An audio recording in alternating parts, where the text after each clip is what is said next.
All right. Hello, everyone, and welcome to this webinar, Open Source Power-Ups with FluentValidation. And this is the very first episode of this new format. It's all about open source projects in the .NET community. And before we start, first things first, if you have any questions, feel free to drop them in the chat. We will try to address them either during the webinar or right afterwards. And also information here, this will be recorded. So if for any reason you have to drop out, feel free to continue watching anytime afterwards. Now, with that said, I want to share more information of how this format came about. If we look at open source in the .NET community, then, or also open source in general, then we see lots of maintainers who freely share their work with the public. And on organizations, let me just switch here. Organizations widely benefit from open source and save own investments, of course, too.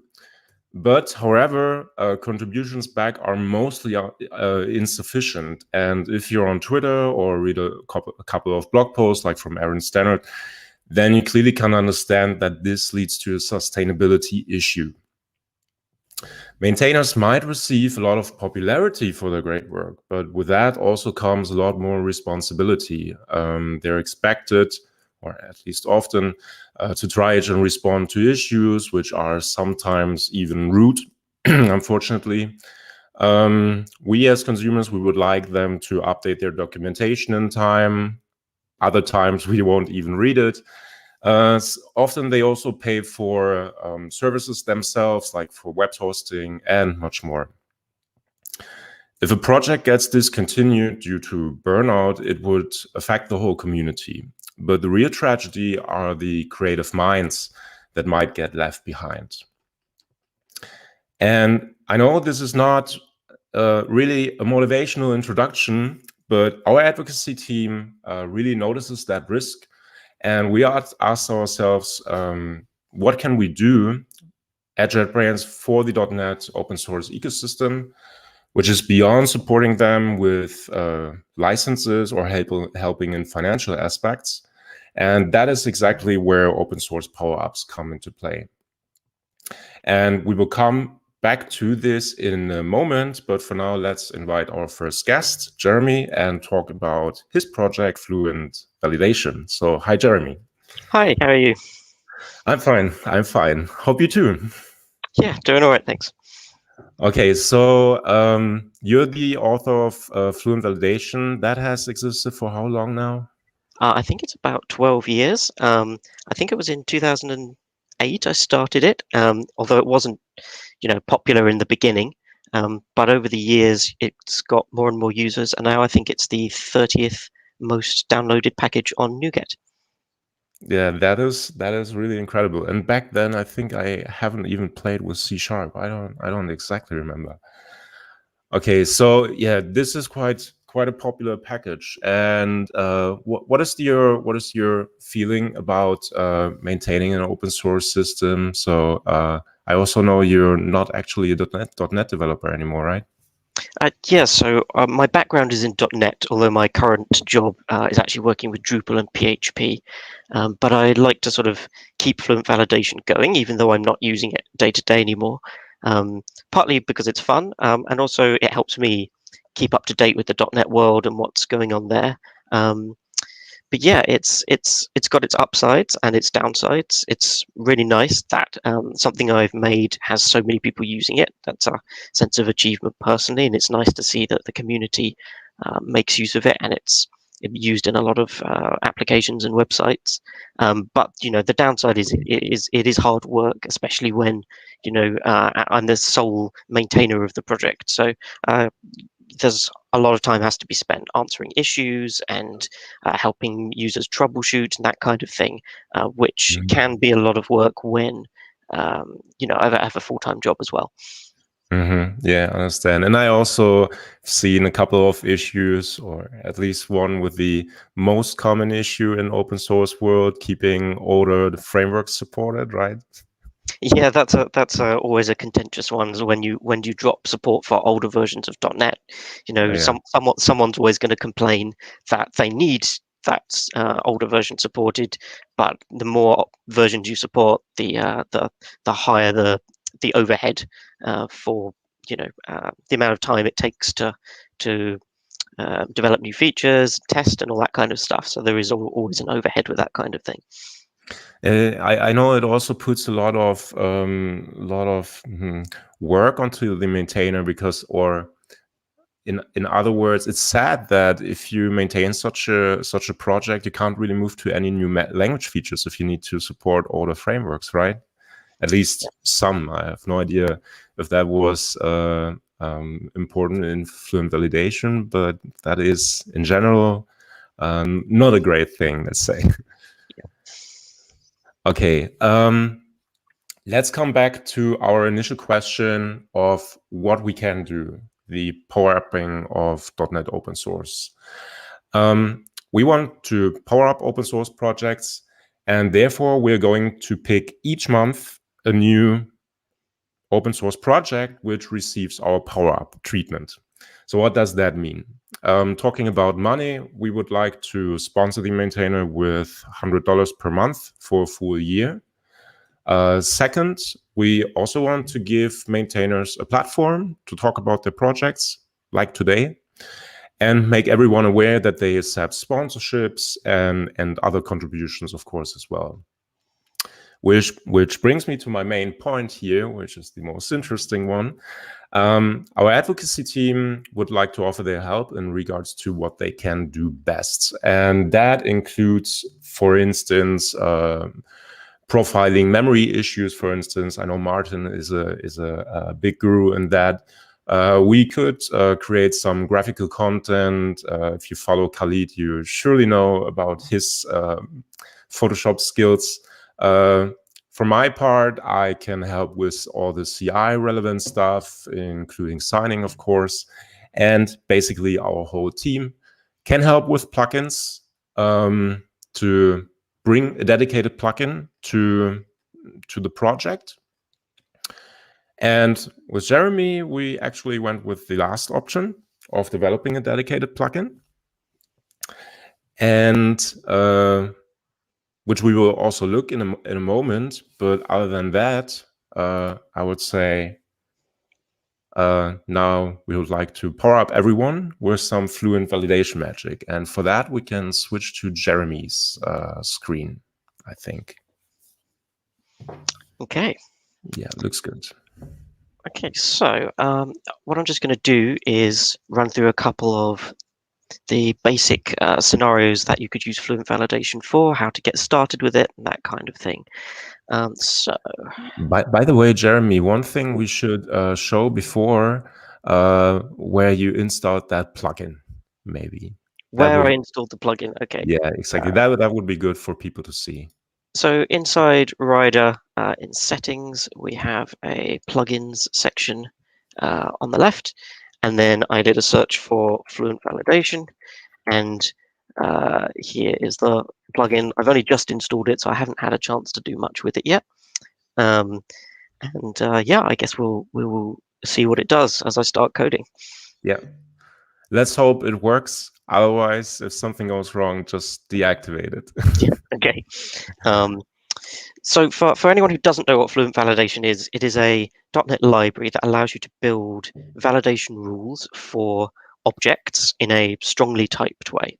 So in this example, I've got a very simple couple of classes. So we have a customer class with properties, ID, surname, forename, date of birth, and then a couple of others like discount, whether they're a preferred customer, list of orders that the customer has, and their email address.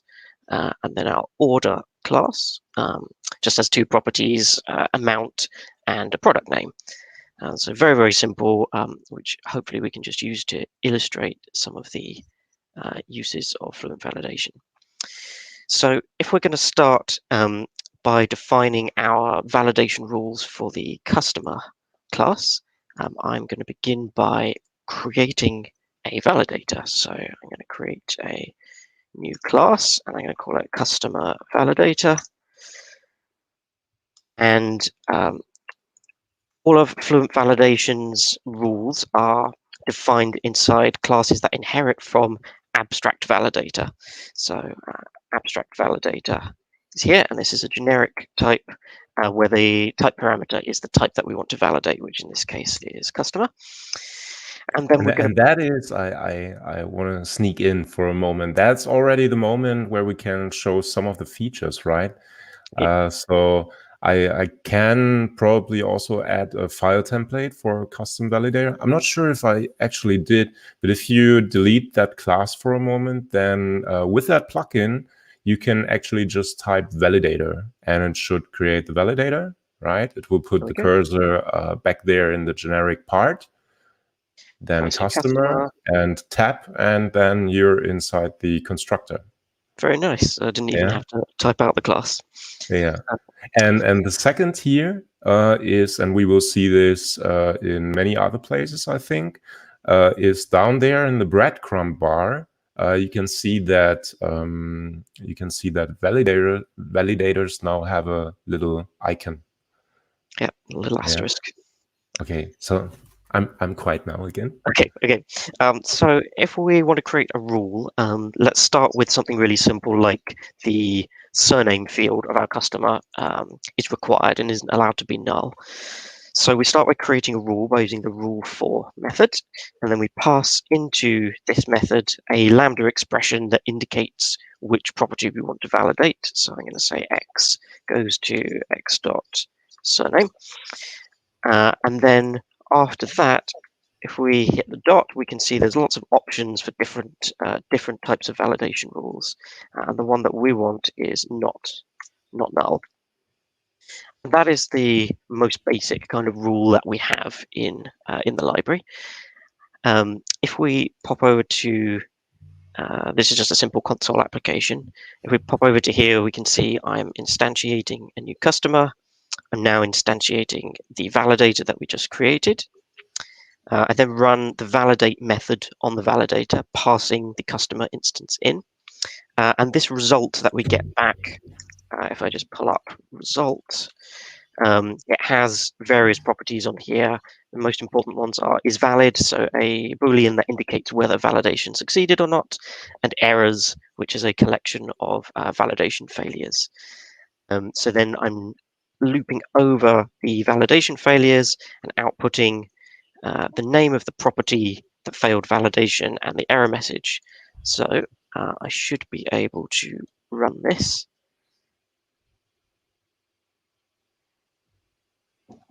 And it has run the wrong demo. So let me run the right one. So we now see, because we left the surname property null, we get back property surname. The error message is surname must not be empty. So that that is the default error message that's been generated for the library, as we haven't specified one explicitly. And we can also specify one, right? Yeah. So once we say something like not null and define a rule like that, there's various options that can then be appended to the rule. So in this case, we can say with message, and we can provide a custom message. What would you like the message to say? I would say, I don't know.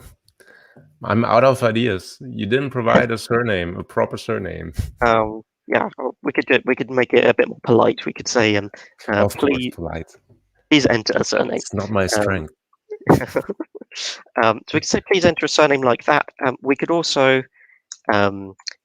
use a placeholder. So we could say, please enter a property name in curly brackets, and property name there will automatically be replaced with the name of the property. So in this case, surname. So if I... You were going to say something? Would you actually recommend that over using string interpolation with name of operator, for instance? I mean, it's much shorter, yeah. We've got both options. So if we use string interpolation, we could do what have we got in terms of we can actually receive a reference to the customer inside the with message method, and then we could say, please enter a name of this, name of surname, like that. But we do support these sort of magic placeholders as well.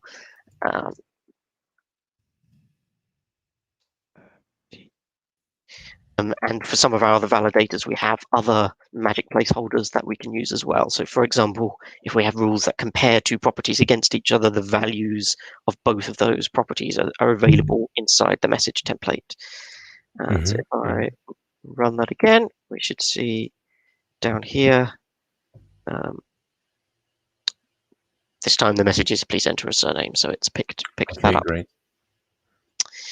Okay. I think there was also another placeholder which can be put there, right? If I remember correctly. Well, what are the placeholders?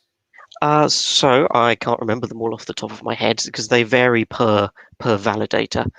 So property name is the property name, property and property value is the other one.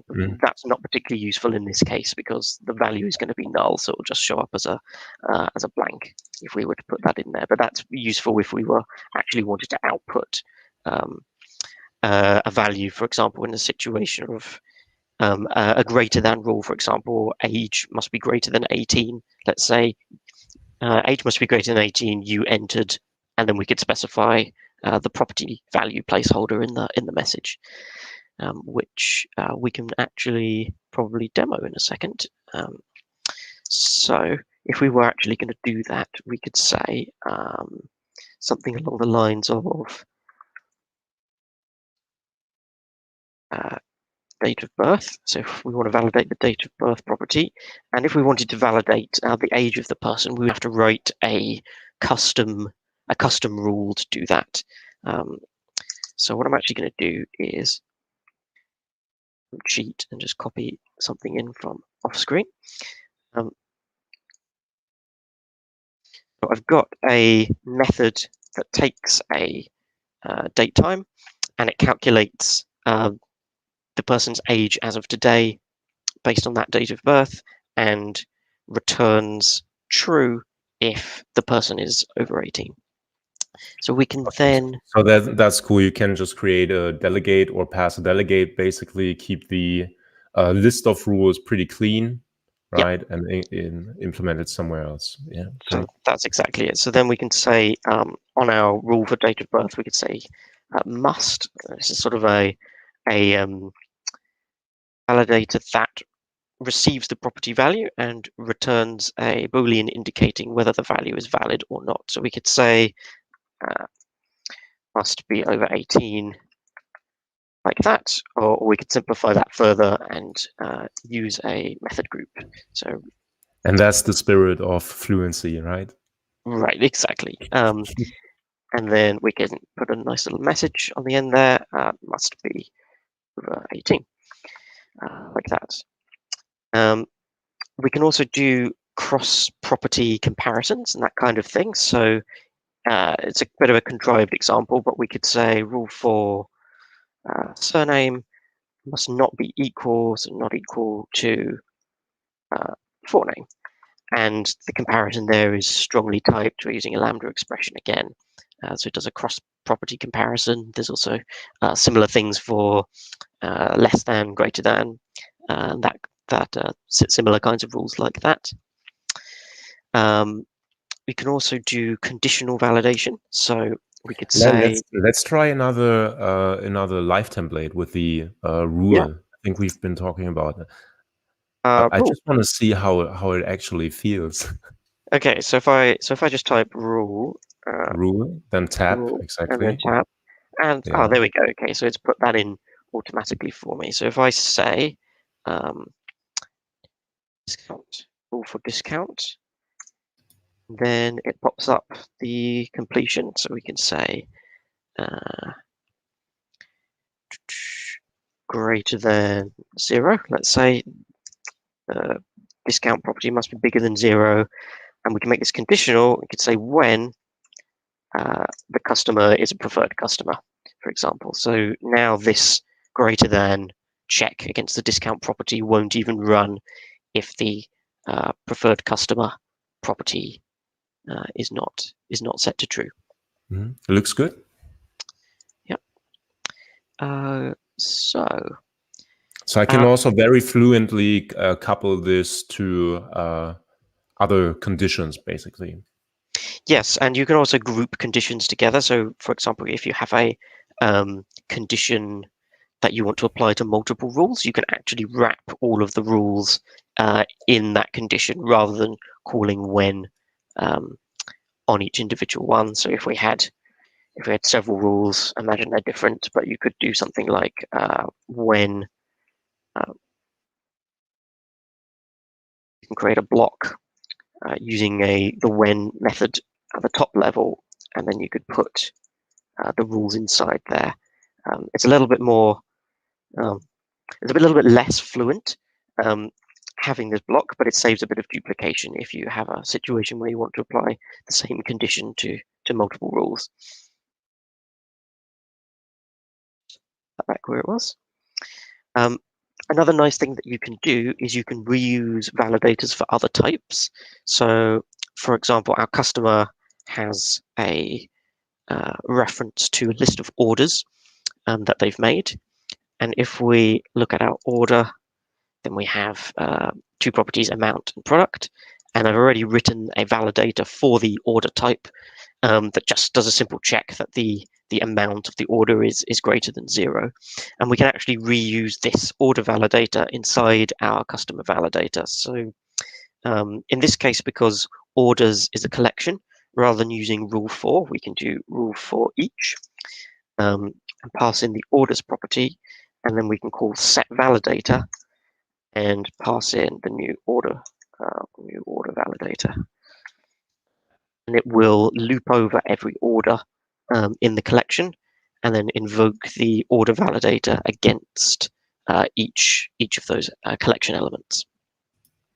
So that's more or less a composition of different validators, right? Yeah, exactly. So we can, in a sense. if you've got a complex object graph with lots of other types hanging off it, you can compose them together rather than having to duplicate the rules. I hope I don't. I'm not mentioning something that you wanted to talk about, but what happens if, for instance, our customer has a base class, and for that base class, let's say person, for instance, we also have a validator. So would that person validator, how would that be included for the customer validator? How would that work? Not automatically, but yeah, you can certainly make it do that. So if we actually make this change, so customer inherits from person, so let's move surname and forename to person. And then if we create another validator, we can use that little template again, person. So I'm going to take the rule for surname and I'm going to move it into the person validator. And then what we can do here inside the customer validator is we can call include and then new person validator. So we can compose the validator from the validator for the base class as well. If there's a specific validator you've got for the base class, you can then reuse it inside the validator for the subclass. Okay. That's basically because if you would have used a base class like for customer validator inheriting from person validator, then it's a bit of a mess maybe with the generics, or yeah. So you can do it that way. Okay. That's an alternative approach. I generally prefer the composition-based approach, but you could do something like this. Let's have a abstract class. We'll call it person validator base. But actually, I understand already. Otherwise, you will have kind of the diamond problem, right? So you can't really compose different validators if the customer, let's say, also inherits from another one, not just person, but also, let's say, from I have no idea. I mammal or something. A mammal interface.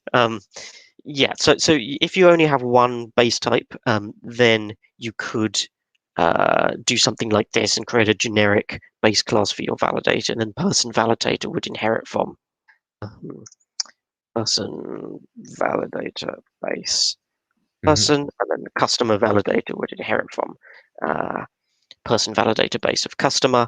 But it's a bit messy. It's nicer if you use the include method to pull the parent class's validator. Totally agree. Yeah. Any other questions on that at this point, or shall I move on to the next bit? Sorry, I forgot to unmute myself. In the chat, we don't have any questions for now, and Okay. I also don't have any. So okay, let's continue. So I'm going to come back to this custom validator we wrote earlier, the one where we checked the age of the person. So we did a rule for date of birth must be over 18, and that called this custom method we had here. Now that's fine if the only place you need to use this logic is inside the customer validator. But actually, if we wanted to reuse this method across many different validators, for example, that wanted to do an age comparison and we didn't want it to be tied to a specific age, we can actually write an extension method that extends FluentValidation's interface to add your own validator method into the rule chain. So I'm going to delete the copy of it I had earlier and bring it in again. So I'm going to create a static class. I'm going to call it my validator extensions. And then I'm going to write an extension method.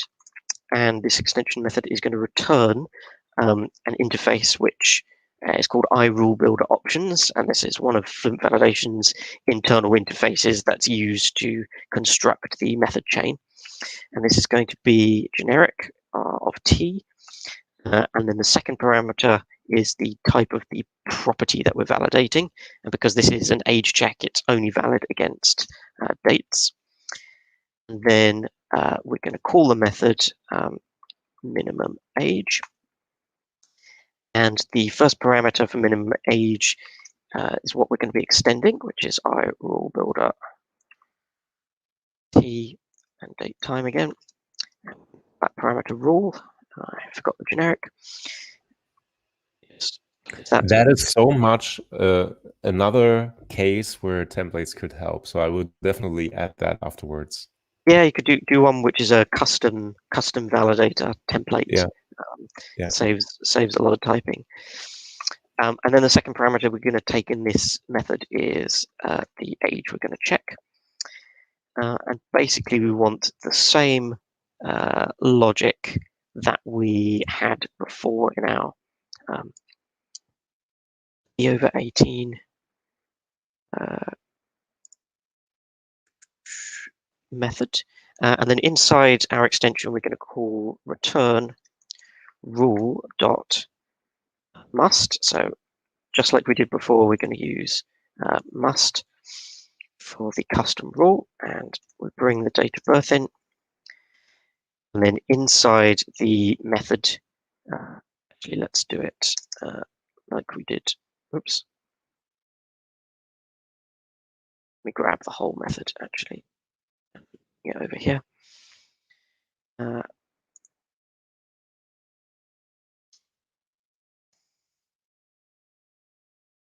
Date of birth, static.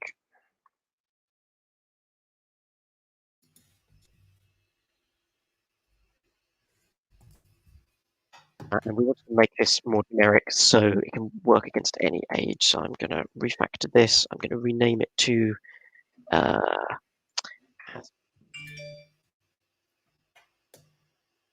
be of age, like that. We come up with a better name, and I'm going to take the age as a parameter, and instead of comparing it to that hard-coded 18, I'm going to compare it to a particular age. And then in our extension, our minimum age extension, I can pass in the age that we passed into the original method like that. And as this is a custom rule, we can give it a default message as well. We can say something along the lines of, it must be at least age. Now, when I come back, very great, very modular. So you provide a couple of defaults, but you can still change from the outside, right?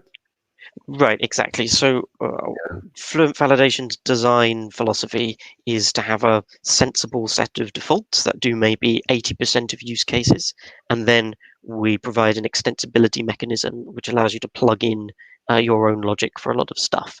And I find that has worked quite well, because oftentimes when people make feature requests for the library, sometimes they can be very specific use cases that are only for that particular person, and they wouldn't benefit the community at large. And this approach allows them to be able to write that custom logic without having to support it in the library myself, which would, that adds an extra maintenance burden for something that's probably not going to be used by a lot of people. Back in our customer validator, this whole section can now be removed, and now we can just say minimum age 18, like that, using our new extension. And I think that is pretty much the basics of using Fluent Validation and defining rules and that kind of thing. The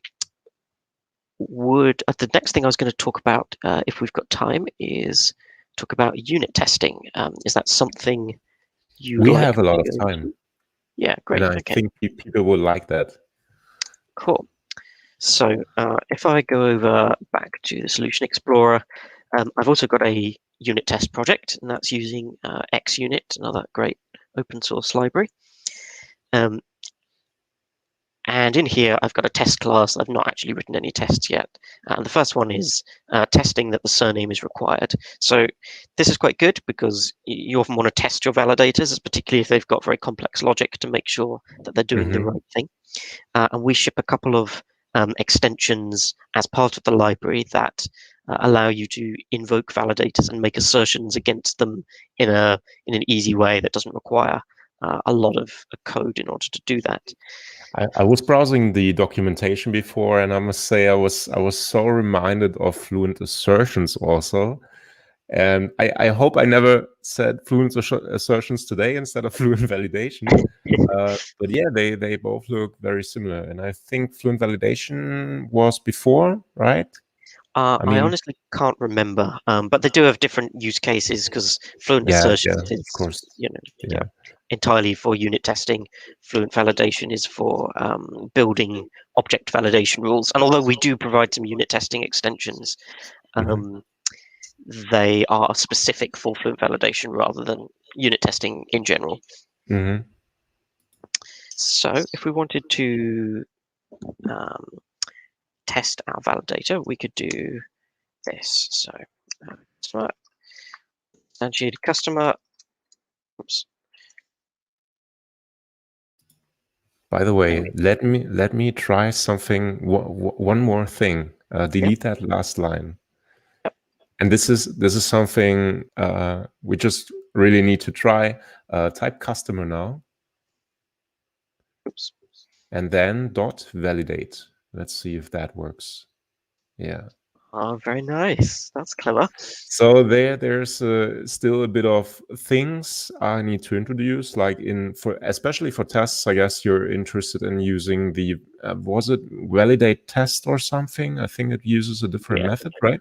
There's a test validate method. So if I rather than calling you can just tap here, and then we would probably also introduce that this return value from that method is captured. But that could also be helpful for test code, maybe. Yeah, that's cool. I like that.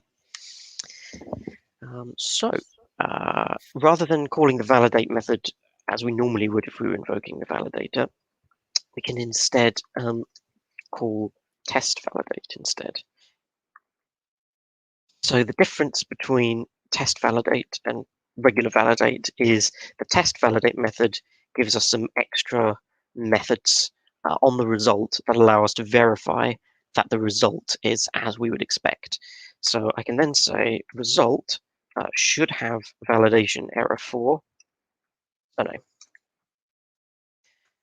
There's also a opposite method result should not have validation error for, and then the name of the property. We could even go further. We could say with error message. What was the message we used? It was please enter a surname. So then when we run this test, the validator will be invoked. It will check that surname failed validation and it had the error, please enter a surname as a message. So if we run this test, in theory, it should pass. Mm-hmm.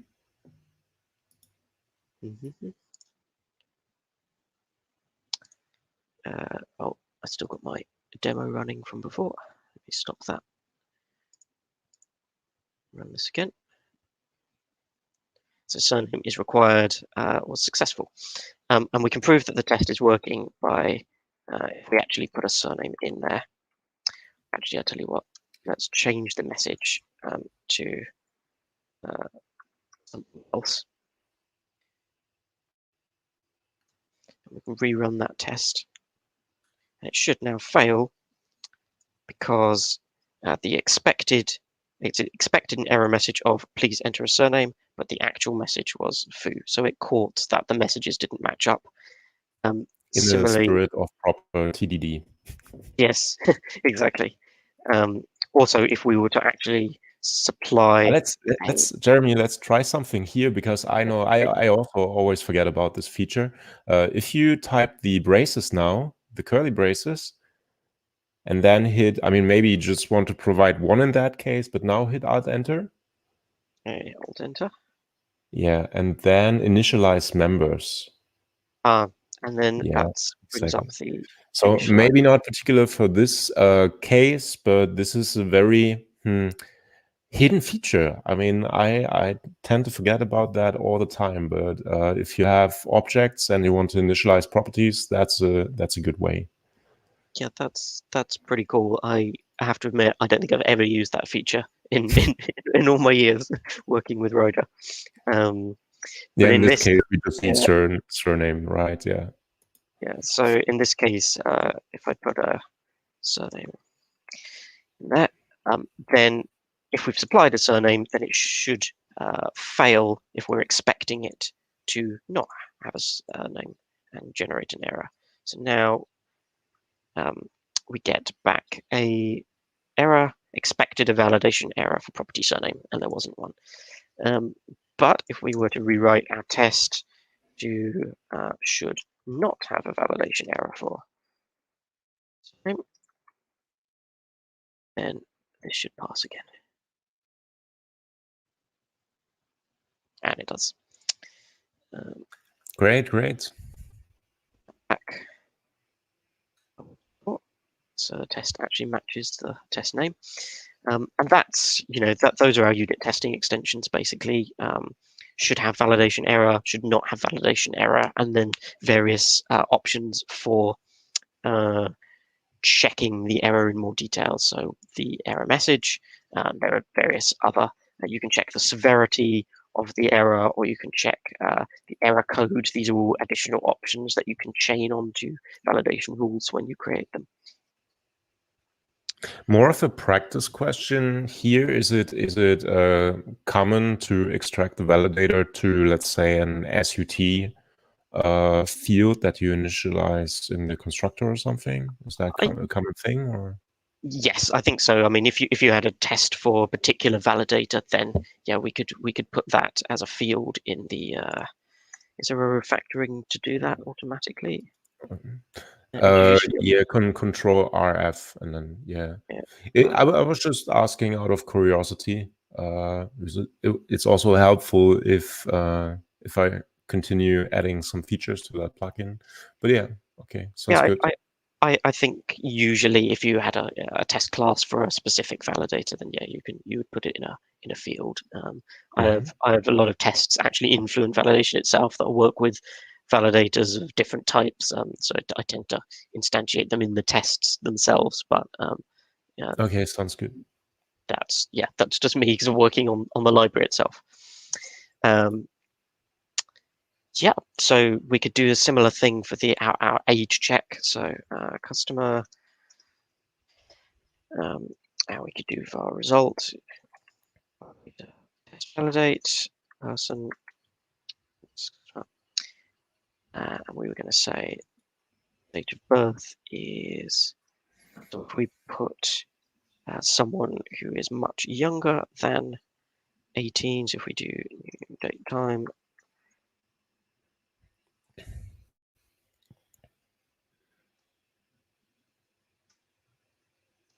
and then we should be able to say result should have validation error for, if I run this one, the test should pass again. And it does, because the person was too young, so it generated an error message for them. Great. By the way, we have a question in the chat. I'm not exactly sure if I understand it correctly, but could you implement a test where you have a few conditions in a validator? I guess that is a few conditions per property, I would assume. I guess Yes. then we just have a couple of different test messages and provide different input. Yes. So Yeah. do you mean a single rule that has multiple conditions on it, or a multiple rules? But both of those scenarios are things that we can test in a test. So if, for example, we did something like if we expanded our date of birth check, so as well as being minimum age of 18, we also check that there is no default value for the date times. You know, the default date time, I can't remember what it initialize it to 1st of January year one or something like that. Yeah. We could say that we want, okay, if that is the value of the date, 1st of January year one, then we can say, please specify a date of birth. And we could do that by saying not empty. We could also say not equal default date time, but not empty basically does the same thing. Really, not empty would do the same thing in this case, yeah? Yeah, so not empty will check for value for non-nullable value types. It will check the default value of the type. So for nullable value types or classes, it would be null. But for structs that are non-nullable, like date time, it would be the default value for the type. The curious me would like to know, is that intentionally that, well, it could have also been a not default or something? I mean that was intentional when that was written, but some people might prefer, for clarity, saying not equal default date time. Okay, yeah.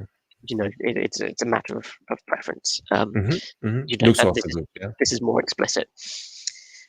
And then what we could do is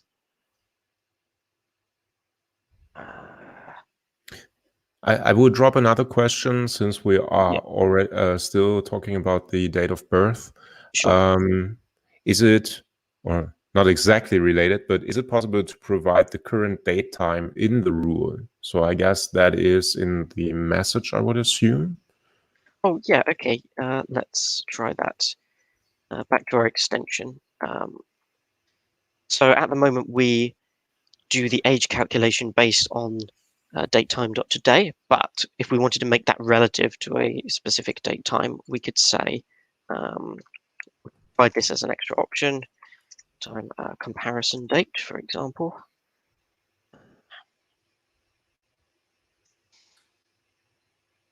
We could then take date time comparison date. Don't think that's going to work, is it? I'll do that as an optional parameter. So we could have two overloads basically. So if we have one overload that uses today and one that uses a supplied value. So the one that uses today, we're going to now call b of age date time. And the one that takes a custom value for that comparison date. Put in there, and then we could then include that in the message as well. We could say as of Yeah, makes sense. date. We could, and we could format that however we want into a short date. Yeah. I always forget about this way how you write that in interpolated strings. That's pretty nice too. Yeah, it is. It's quite nice. It makes it a bit easier. I got a follow-up for the question before when I asked about can you implement tests where you have few conditions in a validator, and the question was refined to if rule 4, then when something, and otherwise something else. I'm not. Got you. Yeah. Okay. Okay. I'm still not sure, but I will watch interested. Let's have an example. So if you're using the inline syntax, you can't do an otherwise. But if you had if you use the top level block syntax, which I showed briefly earlier, you can do. So for example, if we were to say when the customer is a preferred customer, and we have a block like this, then they must have a greater than 0 discount. Otherwise, all for a discount must equal 0. Or equals. Like that. So you could say when a particular condition, run this rule, otherwise run this rule. If you're inside a single rule, discount greater than 0, if you use the inline syntax, when is preferred customer, you can't really do anything further with like an otherwise at this point. Syntactically, it becomes a bit confusing which rule you would then be acting upon when you're configuring it. But if you want this kind of otherwise, then you can use the block syntax to group rules in either the when or the otherwise, like that. And also just something to note about the when syntax that's inline is that it applies, the condition applies to everything prior to it in the chain. So if, for example, we were to say not empty and greater than 0 and less than 10,000, then this condition is applied to everything in the chain by default. There is an option that says, okay, actually this condition should only apply to the immediately preceding part of the validator, which can be done by specifying apply condition to current versus apply condition to all, which is the default. I also think the other way where you have the blocks, I mean, it aligns much better, right? Because if you would have the continuation of the Fluent API, then the rule 4 wouldn't align as it does with the when and otherwise block above. Yeah, exactly. So there's a couple of different options for doing conditions. I personally like using the inline condition. I like to duplicate the condition rather than having a block, but that's just a personal preference because I think it looks a bit nicer. But both options are there. Use whichever one works for you in your current scenario. We have one more question also related to the datetime, and I guess it is related to testing that. So is it possible to use dependency injection in validators to pass the current datetime object, basically?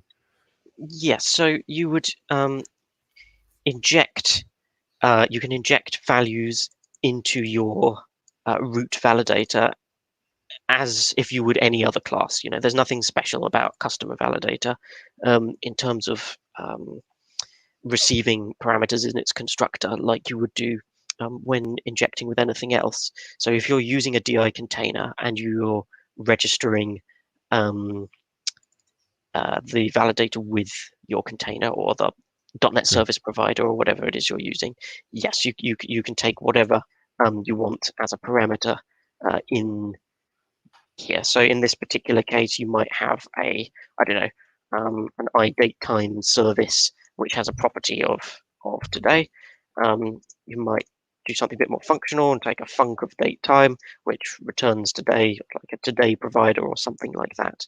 But you'd need some way of wiring that up in a you wouldn't want to inject the datetime instance directly, especially if the validator is cached or in the IOC container or something like that, because then today might come back with yesterday if that was when the application was started.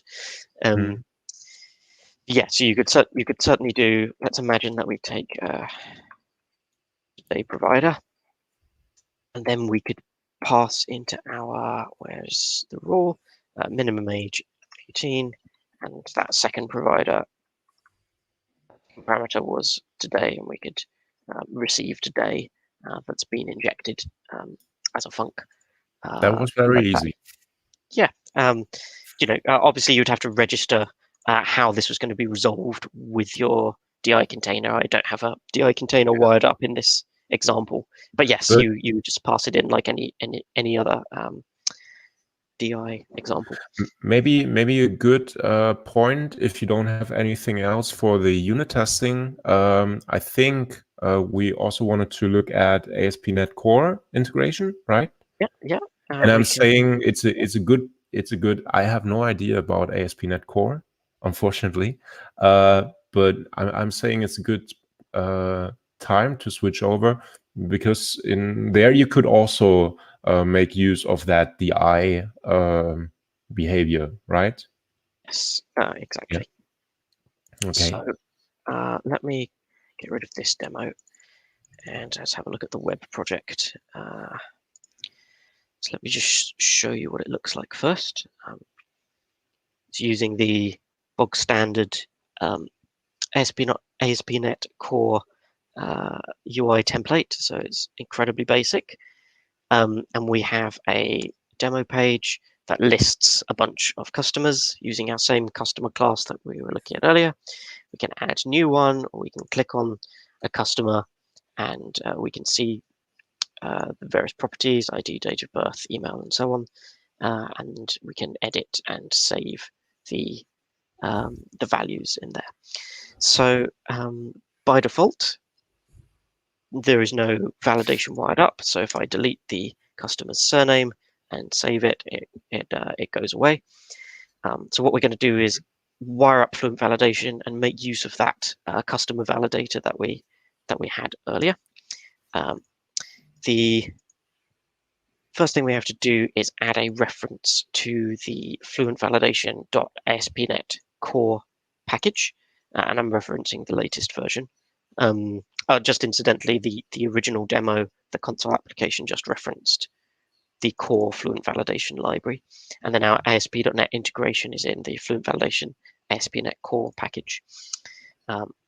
If we come over to our application startup, inside configure services, you'll probably either have add controllers with views or add MVC as the default in there, and we can chain onto this method I called to add Fluent Validation, and this is an extension method that lives in the Fluent Validation namespace, which is here using Fluent Validation ASP.NET Core. And when we call add Fluent Validation here, it wires up all of the services needed in order to validate forms or validate controller actions when model binding occurs. So at the point in we hit save, then let me bring up the controller. The customer controller has an edit method that takes the ID of the customer that we are editing, and that rendered that edit page that we saw, this one, edit/1. And then when we hit save on the form, it invokes the post version, the HTTP post version of that action. We find the customer by ID. We run a try update model on there, and then if that was successful, we save. Fluent Validation's integration with ASP.NET will run as part of try update model. it will also run, if you use model binding as a on controller action parameters. So if we took a customer as a parameter instead, then Fluent Validation will run automatically against that as well. So it is either that Fluent Validation gets called by the try update model async, or you have it as parameter. Is that right? Yeah. And either way, you don't have to invoke the validator directly. It will, ASP.NET will find the validator for you. It will instantiate it, run it, and then add the results to model state. So for those who are familiar with ASP.NET Core, there's a property on the controller called model state, which contains is valid and a collection of error messages, and Fluent Validation will automatically populate that for you. So if I just flip back over to startup here, there's one more thing we have to do. At the point we call add Fluent Validation, we can configure this further, and we can say there's several options if you want to customize how Fluent Validation integrates with ASP.NET, but the important one is register validators from assembly containing.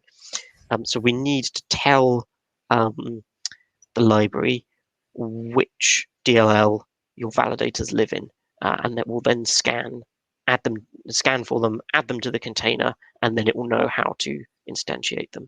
So in this case, register validators from assembly containing customer validator. If you don't want to do that, you can, of course, just register the validators directly with the service provider. So say add transient iValidator customer.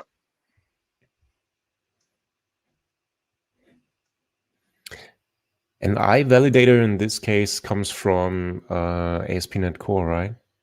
No, so if iValidator is actually a Fluent Validation interface, we just have to tell it that when ASP.NET looks for, when our integration with ASP.NET tries to resolve an iValidator from the container, give it back a customer validator as the concrete implementation of that. But the this register method basically does the same thing automatically without you having to explicitly specify that. I don't do ASP.NET. You can tell. Yeah, out of interest, when I was preparing for this demo, I looked back over the last time I gave this presentation or a similar one, and it was with ASP.NET MVC2. So not even .NET Core 2, ASP.NET MVC2 back in like 2011. So the demo needed quite a bit of updating because everything's changed since then. So after 9 years, oh yeah. Yeah. Or 10 almost. Yeah. One question though or maybe let's have a look first, right? Okay, let me just demo it quickly. So if we go back to our list of customers, now we've got our not null required rule, for example, for the surname. So now what should happen is if I leave the surname blank and I hit save, we get please enter a surname, and that is the message that we specified in the validator. One thing to be aware of is like this client-side validation is generated by ASP.NET itself based on metadata from Fluent Validation.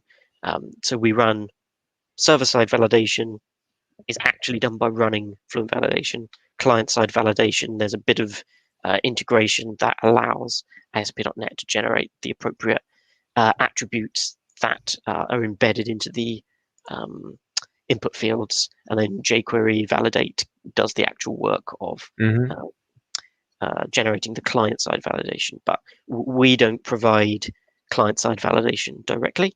So there is this limited integration for a few like simple rules, like required rules, where we provide that metadata. But complex client-side validation isn't something that Fluent Validation supports. It's a server-side library. So what would those simple validation rules be? Or can I think of something like not empty, of course, and ranges, but also something like regular expressions, maybe? Yeah, let me just double check. Just out of interest, if you know. Yes, I do know. I have a list on the Ah, you have a FluentValidation list. documentation. So the not null and not empty rules, regular expressions, numeric ranges, credit card, email, cross-property comparison, maximum length, minimum length, and exact length. Oh, and just recently I saw what other ways you can provide an email in. So that was pretty shocking. You don't have to have a like .com or something, so it can be something at localhost or something would be valid. Yeah, I yes, didn't know that. yeah. I seriously didn't know that. Yeah, so our email validation check is very simple. It just checks that the string is in the format of something at something. And this is actually done for consistency with ASP.NET's built-in email validation, which does the same thing. Older versions of .NET and also older versions of FluentValidation used a regular expression to do a more complex check. But both .NET and FluentValidation are now using just a very, very simple check for email addresses. And there's lots of discussion about why you shouldn't try and do complex email validation in forms. The best way to do it is to catch obvious errors and then try and send a test email is the best way to actually handle validating email addresses, not some complicated regex that tries to do everything. Let me see. I think, yeah, right. I would be interested, how does that look in the actual view? Maybe. I mean, probably it's just usual Razor code.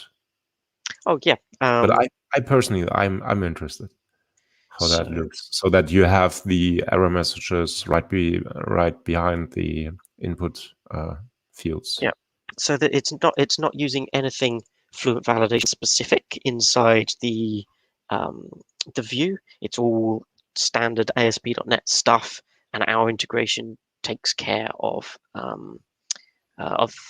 providing the error messages back to ASP.NET in a format that it can use.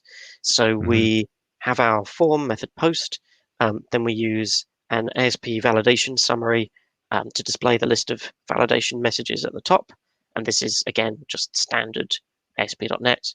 I'm cheating. I'm not building the UI elements directly. I'm just using the editor for model extension that generates the default form for a customer object.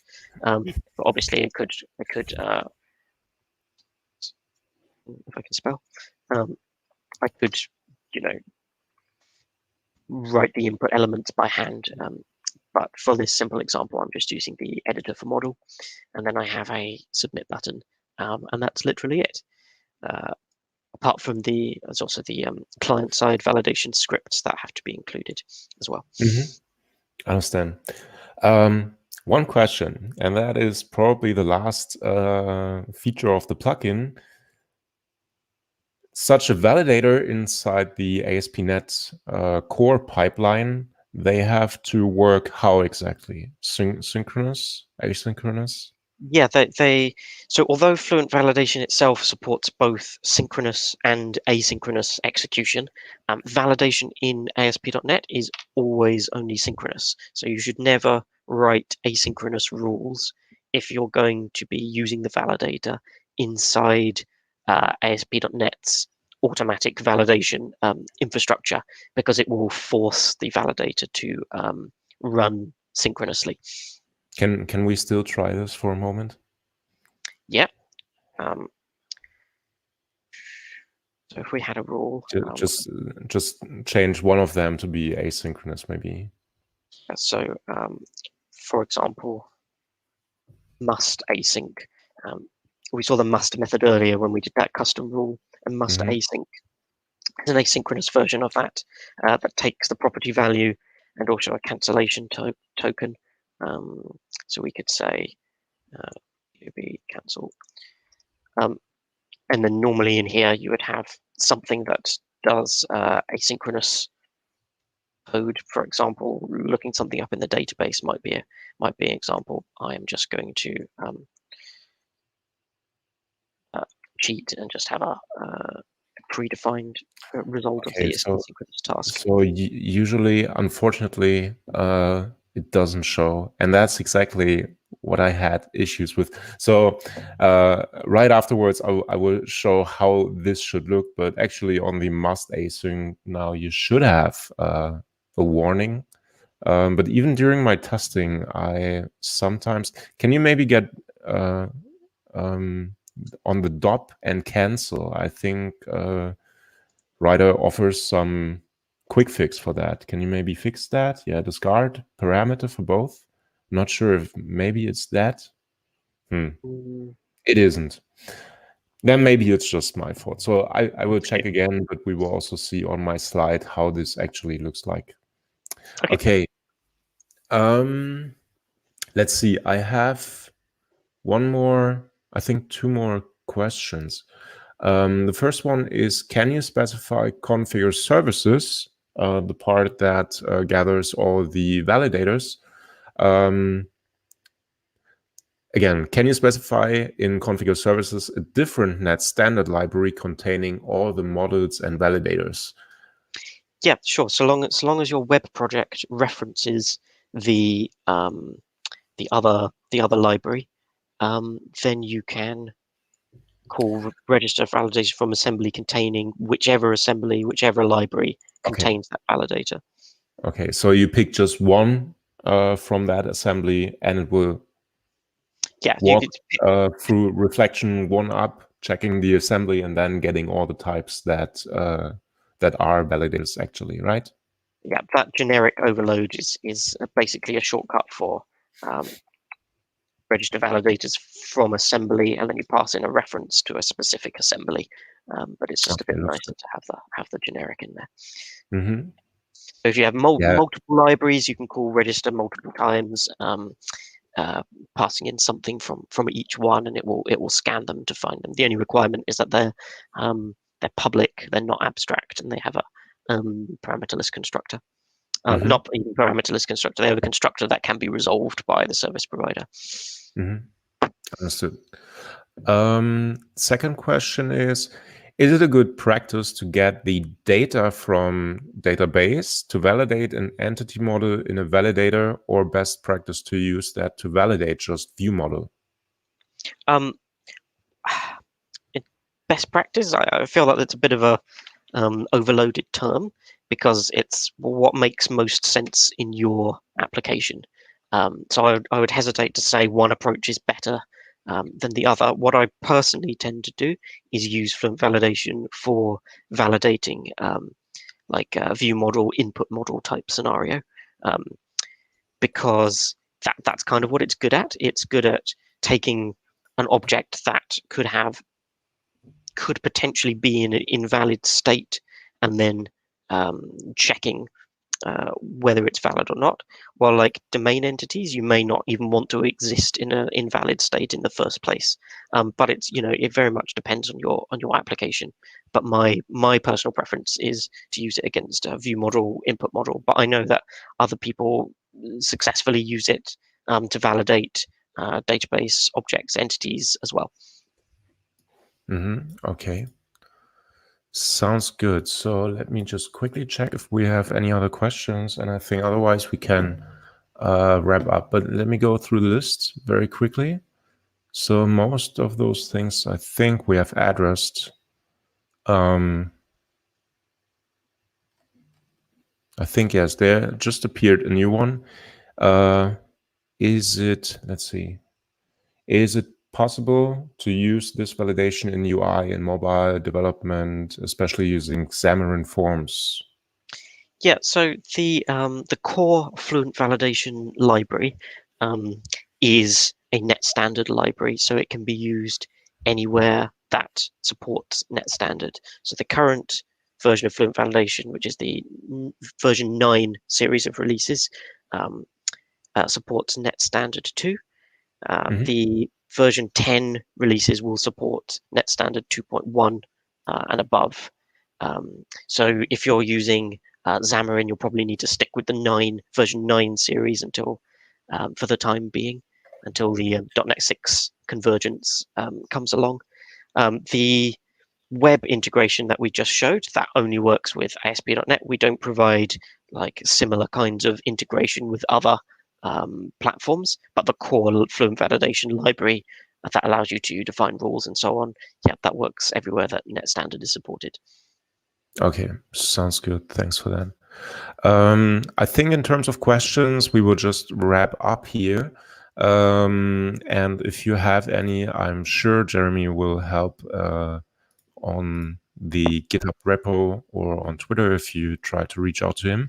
Now let me share my screen again. Where is it? Here? Yeah. So now we're done with power-upping everyone else. So also, first of all, thanks, Jeremy, for having this hands-on demo. And I hope it was also interesting for everyone watching. Now I want to show you the features of the plugin again in very short. So we have added those live templates for Validator, and I think there's also the file template already for the Validator and the rule that you can use. We have seen you get those little icons which show that this particular type is a validator. We have also seen this where validate gets turned into validate async, which I have to fix afterwards. And this is actually what I wanted to show you in the ASP.NET Core code. It might be a bit tricky to provide a proper hotfix for that. Quick fix. But it will show that something is wrong here. So I hope. Well, I didn't increase my resolution, but I would just read it. Async validation method is used in ASP.NET Core. That's the issue here. And the quick fix needs some improvement. I'm not sure if that actually works so well because async code, turning that into synchronous, well, it's an issue. You have to take care of that. But we have also added why is writer suggesting this here? And if you click that, then you will be redirected to that site that explains it a bit more in detail. And that is basically what we're having here, this particular warning, which tells you that ASP.NET validation pipeline doesn't work asynchronously. Okay, so that was it, I think. Let me just also quickly switch here. Oh no, where is it? Sorry, I need to change this for a moment. And again, yeah, multi-monitor setups. Not so easy. Okay, so from here, again, in the name of all our precious open source projects, and we will definitely have a new episode of this, hopefully next month. I would like to... Wait 1 second. I would like to remind everyone to try to make a difference in your company. Maybe try pushing the idea to care what you depend on, because those projects are really great. If you have more questions, like I said, you can reach out to Jeremy here, either through his Twitter or GitHub repository. Thanks again, Jeremy. Thanks for everyone watching, and I hope you enjoyed it, and see you next time.